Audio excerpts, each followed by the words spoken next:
Hello. Welcome to NextGen Formula. NextGen Formula is the ultimate destination to discover how the world's most fascinating products are made, from massive industrial plants to high-tech automated production lines. We'll take you deep inside the base of destas, factories, exploring the modern machinery and witnessing the engineering marvels that power our modern world. So, don't hesitate to hit that subscribe button and turn on the notification bell right now. That's the best way to ensure you never miss the exclusive tours of production lines or the technical formulas behind the products you love that I'll be sharing. A treasure trove of industrial secrets awaits. Don't miss out. Inside the Crocodile leather industrial manufacturer in the U.S.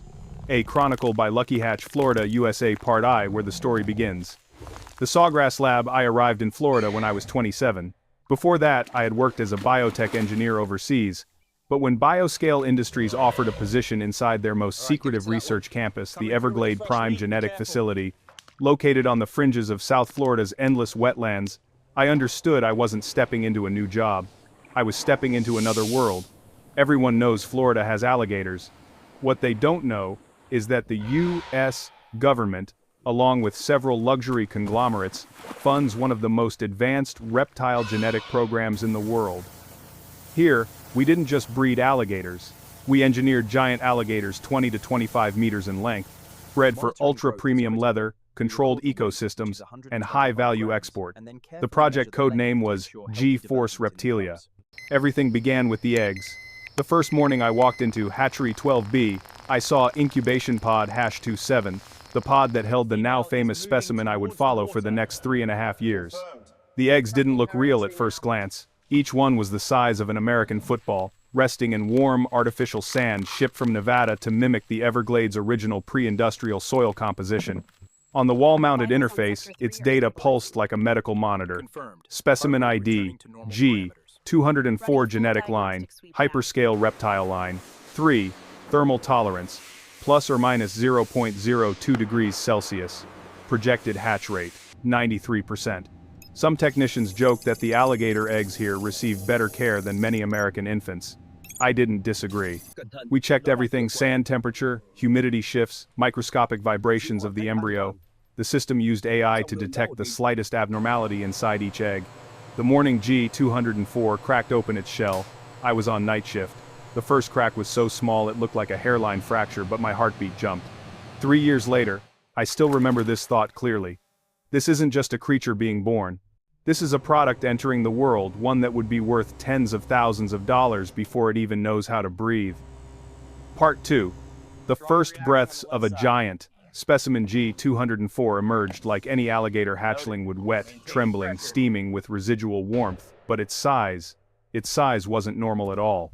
It was over 1.3 meters long on the day it hatched, weighing nearly 19 kilograms, the size of a 5-year-old child.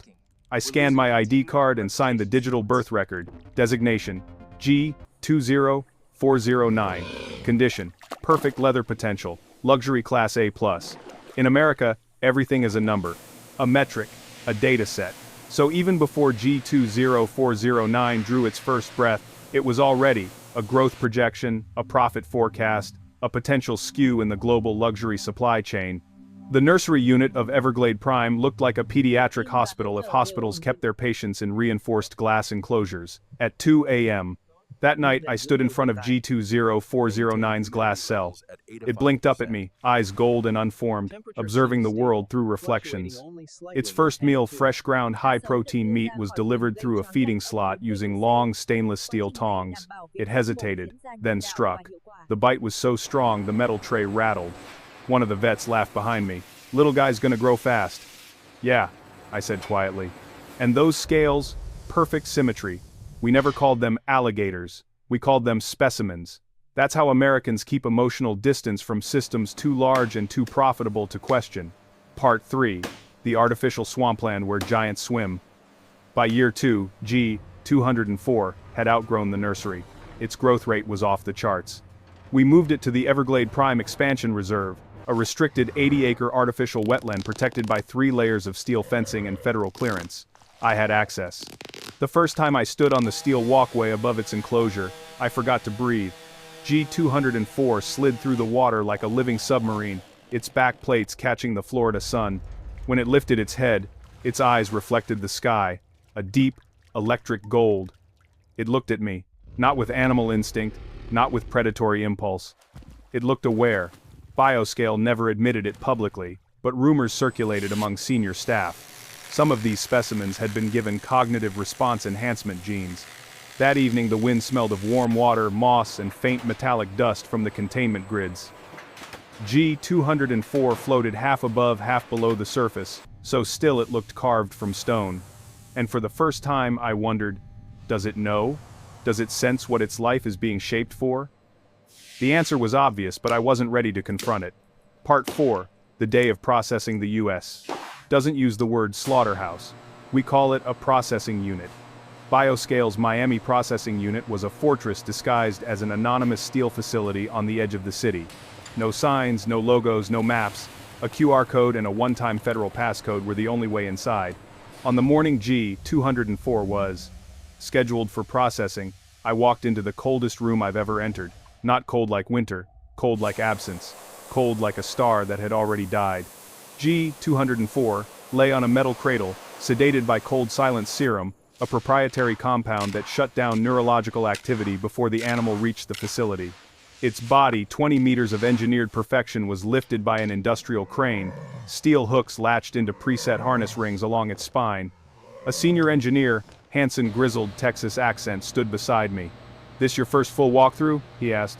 "It's the first specimen I've followed since the egg," I replied. He paused. That was not something technicians usually said out loud. When the automated blade made its first incision, the room stayed perfectly quiet. No cries, no movement, no mess. American engineering turns even death into a clean procedure. The blood never touched the floor, it was vacuumed instantly into a biochemical filtration system. Piece by piece, teams detached. The outer hide, subdermal connective tissue, muscle groups, bone segments, organ blocks all cataloged, scanned, moved into specialized carts. But the hide was the real treasure. Even under the cold LED lights, the scales glistened in symmetrical rows, each one worth more than $1,000 on the luxury market. I reached out and placed my gloved hand on one corner of the hide. It was still warm. I swallowed hard, not out of disgust, but because warmth means the boundary between alive and gone had just barely closed. Hanson put a heavy hand on my shoulder. "Don't overthink it, kid. This is America. We build things, we make things, we process things. And this," he tapped the hide, "is one damn good product. Part V, South Florida, where hide becomes gold." The next stage of G-204's journey was the South Florida Leather Refinery, a sanitized industrial cathedral full of chrome tanks, AI scanners, and robotic arms. The hide traveled through 1. Pressure wash chambers. High-pressure jets stripped off residual tissue. Droplets sparkled under white lights like artificial rain. 2. Salting platforms. Technicians shoveled coarse salt across the hide like snow in a New England winter. 3. Steel stretching frames. Robotic clamps pulled the hide to predetermined tension values. 4. Vacuum drying cylinders. Machinery hummed like sleeping beasts. 5. Laser scanning stations. AI mapped every square millimeter, evaluating thickness variation, scale symmetry, imperfections, color, consistency. The display for G-204 read, Scale Perfection Index, 9.9/10. Classification, Luxury Premier Tier Assigned Destination, High-End Fashion, Europe, US. Elite retail Florida heat pounded the facility from the outside, but inside the air was sterile and dry, almost lunar. I watched the hide on the platform, dark blue-black and gleaming, and a thought slipped in, this creature used to blink at me from behind glass. Part VI, New York, where the giant becomes a status symbol. 4 months later, I was flown to New York City. Bioscale had a contract with a luxury partner whose workshop was tucked inside a quiet building in Manhattan, a world away from Florida swamps. When I entered the atelier, the contrast nearly stunned me. Soft yellow lighting, polished walnut tables, artisans wearing tailored aprons, calm French and Italian murmurs. An Italian craftswoman named Raffaella picked up the processed hide from G-204. She ran her fingers across the scales as if touching the surface of a violin. "Remarkable pattern," she whispered. "This comes from your lab?" "From an individual I followed since the egg," I answered. She paused. Not judgmental, more like she wasn't sure if I was supposed to feel proud or heartbroken. Piece by piece she cut, folded, pressed, sewed, and shaped the hide with the precision of a surgeon and the tenderness of someone mending a child's coat. Hours later, a handbag emerged, deep blue-black, symmetrical, shining under the atelier lights. It no longer resembled the living being it once was. It now resembled power. Part 7, Beverly Hills. The final meeting.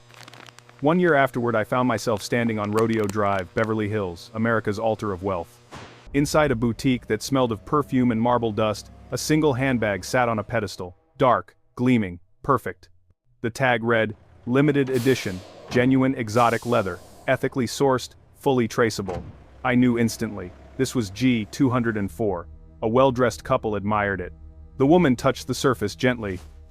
"It feels wild," she said. The salesperson smiled with the kind of smile trained in luxury schools. "This piece has a fascinating story of technology and nature," she said. "It's one of a kind." I stepped a little closer but didn't touch.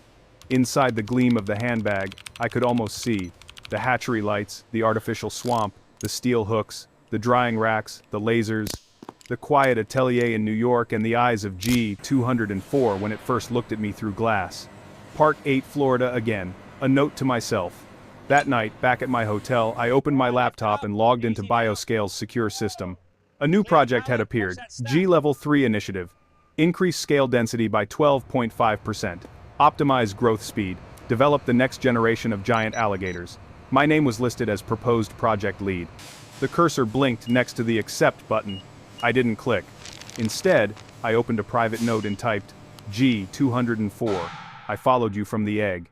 I hesitated, then added, "Before you were leather, you were alive." I closed the laptop. Outside, Los Angeles glittered like a promise, or a lie. Somewhere across the country, a new batch of engineered eggs was warming under artificial Florida sand, and I was only the one who witnessed the entire story. From shell to swamp to steel to boutique. A story no one would ever know when they touched that perfect, polished, gleaming skin. Moving to the next section. Check the width again at the center point.